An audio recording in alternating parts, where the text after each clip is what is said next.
Welcome English 1102 friends. This is a video going through three poems from the Gothic and Grotesque section. We're going to go through these three poems. The three poems are Acquainted with the Night by Robert Frost, an older poem, and then Here Rests by Lucille Clifton and Wax Job by Charles Bukowski. We're going to start with Acquainted by the Night because it's just a mood poem. It gives you this mood. It gives you this mood of insomnia, but also this mood of what it's like to be out at night. This sort of loneliness and emptiness of what it's like to go out walking at night when you can't sleep, and the weather's it's raining. You know, the weather's sort of dark. And then the other two poems, Here Rests and Wax Job, take a much darker turn. They're both dealing with the death of some character in the poem, although not the speaker. But they turn much more toward this almost fatalistic, like, we just have to accept this loss. This is bound to happen. This sort of the darkness in the world got you, and that's just part of it. And so you go from this sort of moody darkness into this much more practical experience of darkness and loss. Acquainted with the Night by Robert Frost. It also has this more formal layout. You get the rhyme, the first and the third line rhyme. The first and the third line of each stanza rhyme. You get night and light, lane and explain, and then feet and street and by and sky, and then the last two lines, the little couplet at the end, the ride and night rhyme too. So let's go through this one. You see Acquainted with the Night by Robert Frost. I have been one acquainted with the night. The speaker tells you, he knows what it's like to be lonely, to not be able to sleep, to be out on the empty streets, not the streets in the daytime full of life. I've walked out in rain and back in rain. I've outwalked the furthest city light. So again, you have this, like, I can't sleep. My mind's sort of restless, and I've just been walking and walking, even out where the street lights run out.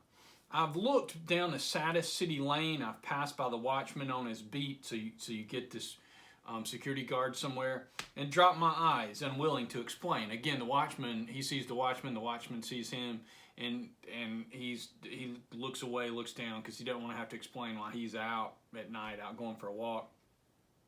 I've stood still and stopped the sound of feet, when far away an interrupted cry came over houses from another street. So here he's out walking and he hears something, somebody cry out, some scream of pain or danger or fear, something like that. You don't know exactly what it is, but he hears somebody cry out. And because it's night and there's not that many other sounds, he can hear this, and he stops walking. He's like, oh, where is that? But not to call me back or say goodbye, again, because he's out by himself, he's alone.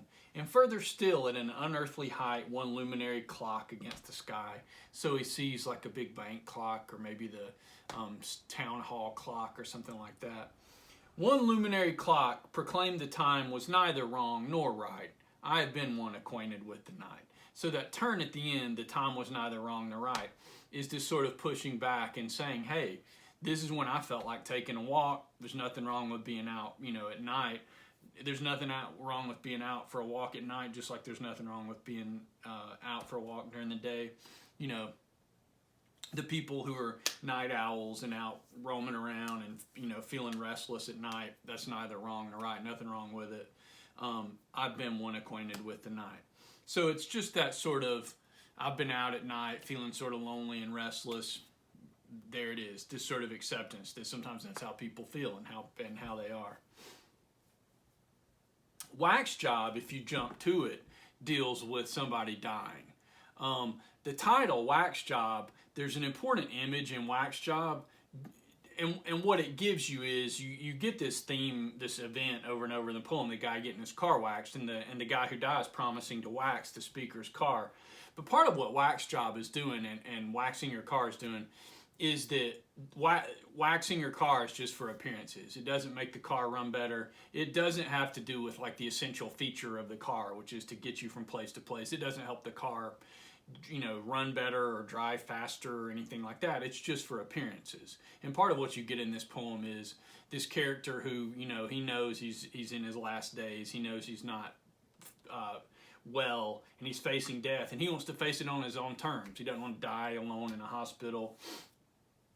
He wants to do it at home, hanging out, doing what he wants to do. And you get the voice of that guy right from the beginning of the poem. Man, he said, sitting on the steps, your car sure needs a wash and wax job. Again, just appearances. I can do it for you for $5. I got the wax, I got the rags, I got everything I need. I gave him the 5 and went upstairs. So these people live like in an apartment complex. When I came down 4 hours later, he was sitting on the steps drunk and offered me a can of beer. He said he'd get the car the next day. And so instead of washing and waxing the car, the guy, who you find out his name is Mike, went and bought some beer and is just drinking beer and hanging out. He's like, I'll get to that tomorrow. The next day he got drunk again, and I loaned him $1. So then the speaker gives him another $1. It's like, hey, no big deal. I loaned him $1 for a bottle of wine. His name was Mike, a World War II veteran. So this guy's lived through some stuff. He's seen some stuff. His wife worked as a nurse. The next day I came down, he was sitting on the steps, and he said, I've been sitting here looking at your car, wondering just how I was going to do it. I want to do it real good. The next day, Mike said it looked like rain, and it sure as hell wouldn't make any sense to wash and wax a car when it was going to rain. So Mike just keeps putting this off and putting this off. He's like, he's the kind of guy who's like, let's have fun right now. The next day, it looked like rain again, and the next. Then I didn't see him anymore. A week later, I saw his wife, and she said they took Mike to the hospital. He's all swelled up. They say it's from the drinking. Listen, I told her. He said he was going to wax my car. I gave him $5 to wax my car. He's in the critical ward, she said. He might die.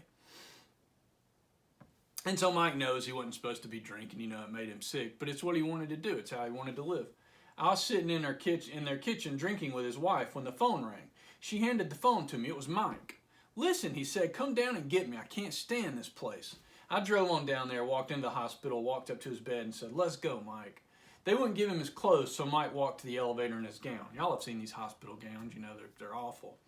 We got on. There was a kid driving the elevator eating a popsicle. Nobody's allowed to leave here in a gown, he said. You just drive this thing, kid, I said. We'll worry about the gown. And those two lines sort of give you the theme of the poem, which is you worry about your business and I'll take care of myself. And you sort of get the feeling that that's Mike's attitude here, which is like, you worry about you worry about whatever you got to, and I'm going to live the way I want to live. Mike was all puffed up, triple size, but I got him in the car and gave him a cigarette. Stopped at the liquor store for 2 6-packs, then went on in. I drank with Mike and his wife until 11 p.m., then went upstairs. Where's Mike? I asked his wife 3 days later. He said he was going to wax my car. Mike died, she said. He's gone. You mean he died? I asked. Yes, he died, she said. I'm sorry, I said. I'm very sorry. It rained for a week after that, and I figured the only way I'd get the $5 back was to go to bed with his wife. But she moved out 2 weeks later. An old guy with white hair moved in there, and he had one blind eye and played the French horn. There was no way I could make it with him. And so you get this sort of joke ending where everything goes away, Mike goes away, the wife goes away. But part of what this theme is sort of live in the moment. Mike gets the money and goes and gets the beer and doesn't wax the car. It's about this sort of living in the moment, living on your own terms. And, this idea that everybody's sort of facing mortality. And especially when you're facing it, it's right in your face. Just do whatever you feel like doing. And have the life you want to live, especially if you don't have much of it left. And so one of the critiques of this poem is that Mike could have saved himself. Mike couldn't stop drinking. He seemed to be an alcoholic here. The drinking killed him. The argument against that is Mike did what he felt like doing. He lived on his own terms, and yeah, it killed him. But before that, he did whatever he wanted to do. And so if you the last two stanzas that the wife moved out, the speaker in the poem is like everything went away. It is that sense of while you're alive, get what you can, and whatever makes you happy, get what you can. Because sooner or later you're going to be like Mike. There's death also in Here Rests by Lucille Clifton, which is a poem about a prostitute. The speaker's sister has died. My sister Josephine, born July in 29, dead these 15 years. So the sister's being dead and gone for 15 years. You see the speaker standing at her grave, who carried a book on every stroll. And so what you get is this sort of juxtaposition. Her sister was a prostitute, a hooker, but she was also literate, liked to read. She carried a book with her to work, so, kill time between the job she was doing. When Daddy was dying, and what a lot of this poem does is then take her, and you find out she was a prostitute, but then it humanizes her. And the way it begins to humanize her is, she's a real person. She liked to read. Being a prostitute didn't define her. And when Daddy was dying, she left the streets and moved back home to tend him. So, she's the person who works at night. She can take care of him mostly till she has to go out to work. Her pimp came too, her Diamond Dick, and you get this funny image of the prostitute and the pimp. They come back in. They would take turns reading a Bible aloud through the house. When you poem this, and you will, she would say, remember the book of Job. That's the real central idea of this poem. If you know the Hebrew Old Testament, the Christian Old Testament, the book of Job is generally understood to be a book of the Bible or the Hebrew Bible that explains why good things happen to bad people, why sometimes good people suffer, and there's just no rhyme or reason. There's some larger plan going on. And what the sister is saying right here is some people get stuck in a bad situation in life. Sometimes people suffer. And there's no rhyme or reason to it. It just happens. It just is what it is. And so she connects herself to Job in this sort of, I don't understand why my life has to be like this, but I'm just going to keep going and keep living. And then the speaker says, happy birthday and hope to you, Josephine, one of the East's most wanted. So you get this sort of this joke line, one of the East's most wanted. The police are looking for her to try to arrest her for prostitution, but also she's desirable. Men, she's wanted by the people who buy prostitutes. May heaven be filled. And then the last stanza, the speaker, the sister wishes that, hopes she's in a better place, having a better life this time around, that she's not having another Job life. May heaven be filled with literate men. Hopefully the people that are around you now all like to read and you can talk about books with them. May they bed you with respect. And so hopefully, you're around people who like what you liked and that they're treating you better and you're having a better experience wherever you are in the next life. So what this gives you is these three poems that are all sort of gothic. They have that darkness to them. That dark secrets or dark experiences or darkness out in the world. Acquainted with the Night is just that sort of, being lonely, being restless at night. And then Wax Job deals with this guy facing death and then he dies. And then Here Rest deals with this person who has died and has been gone 15 years.